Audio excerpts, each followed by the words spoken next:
Bom, correção agora da atividade. Enem INEP 2009. No decênio de 1870, Franklin Távora defendeu a tese de que o Brasil havia duas literaturas independentes dentro da mesma língua, uma do norte e outra do sul. Regiões, segundo ele, muito diferentes por formações histórica, composição étnica, costumes, modismos linguísticos, etc.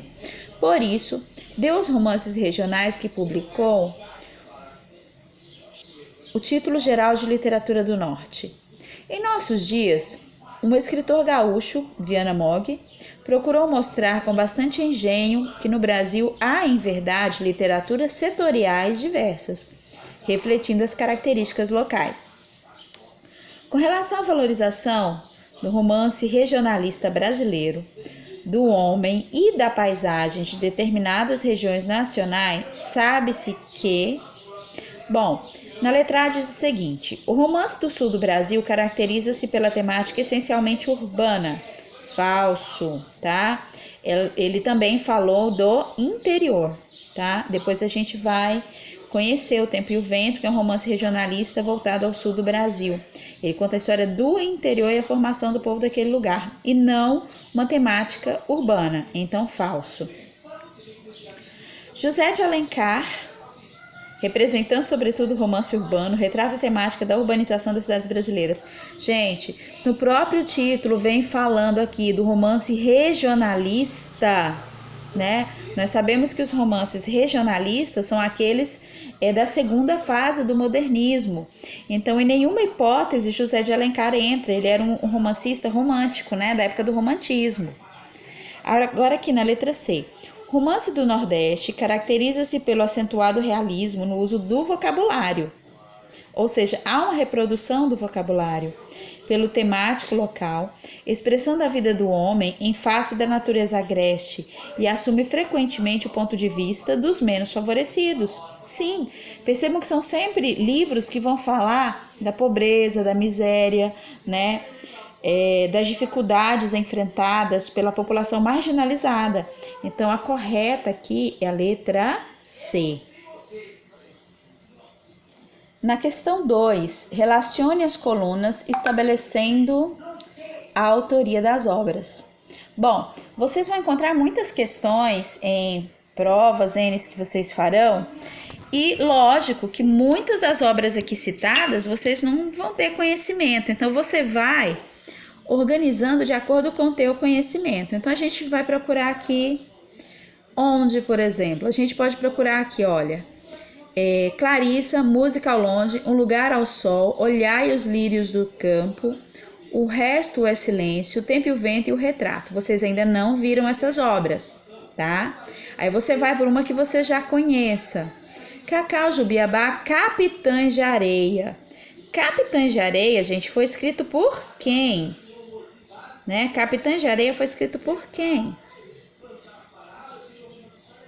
Será que vocês lembram? Capitães de Areia, Terras do Sem Fim, São Jorge de Ilhéus.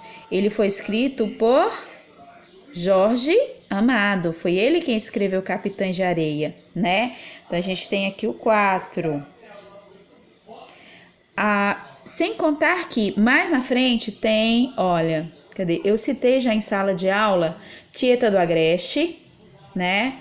Teresa Batista, Dona Flor e seus dois maridos, que foram escritos por Jorge Amado, onde ele procura retratar a mulher e a sensualidade, né, da mulher brasileira, o sensualismo do povo brasileiro, tá? Bom, aí a gente vem para o próximo aqui, olha só. Aqui nós temos Caeté, São Bernardo, Angústia, Vidas Secas. Gente, Vidas Secas foi escrita exatamente por qual desses autores aqui? Né? Graciliano Ramos. Né? Foi ele que escreveu Vidas Secas. Isso você não pode esquecer de jeito nenhum, porque Vidas Secas nós já vimos muito. Uma das obras que mais caem em provas, né, externas no geral, né, Enem, vestibulares em geral. Quando a gente vê Menino de Engenho, Fogo Morto, que são livros que a gente já bateu bastante, né? Quem foi que escreveu? José Lins do Rego, tá? Então nós temos aqui o 2. O 15, gente, quem escreveu o 15 não foi Raquel de Queiroz? tá? E vale ressaltar que o 15 é um livro e João Miguel é outro. Aqui ele está unido, eu não sei nem qual o motivo. Aqui deveria ser o 15, vírgula, João Miguel. O E só poderia estar aqui quando vai separar duas obras aqui, né? Então, acredito que foi copiar e colar e houve um errinho aí na digitação. Então, aqui Raquel de Queiroz. Raquel de Queiroz é a número 1. Então, em questões como essa, você vai por eliminatória. Então, obviamente, aqui o Tempo e o Vento ele foi escrito por quem? Por Érico Veríssimo, tá? A gente ainda vai conhecer essa obra. Então, 5, 4, 3, 2, 1 está exatamente onde? Na alternativa A. A é a correta. Depois vem a questão 3. Na década de 30 do século passado, pode-se afirmar que o modernismo, em sua segunda fase, ele foi o quê? Foi um momento que veio esgotados seus ideais, cuja prosa possui um caráter conservador. Gente, os ideais, né, sociais, também ditos como socialistas da segunda fase, não foram esgotados.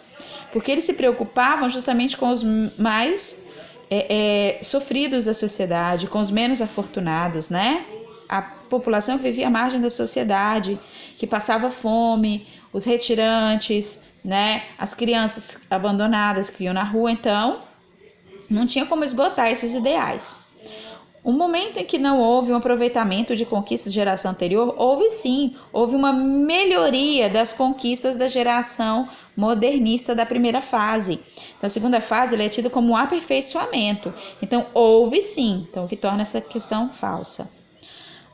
Um momento que possui uma prosa regionalista caracterizada por uma temática do mundo interior por meio de uma análise psicológica das personagens? Não, a prosa regionalista ela não fala somente do mundo interior, né? Ela não tem como temática esse assunto, não. A temática são os problemas sociais, é a crítica social. A temática não é o mundo interior. O mundo interior, essa análise psicológica, os pensamentos das pessoas que aparece nessa literatura intimista, é só uma característica e não uma temática. Como temática, como eu disse, questões sociais. Agora aqui, o momento em que se buscou traços peculiaridades da nossa realidade, coisa que não tinha sido mostrada antes, e o uso de uma linguagem mais próxima à fala brasileira. Então, é a letra D. Por que não a letra E? O momento que não teve a influência das ideias socialistas, ele teve influência das ideias socialistas sim. Se eles se preocupavam com o lado social, com a igualdade de direitos, né? Com as diferenças sociais, então ele tinha influência sim. Então, portanto, correta, letra D.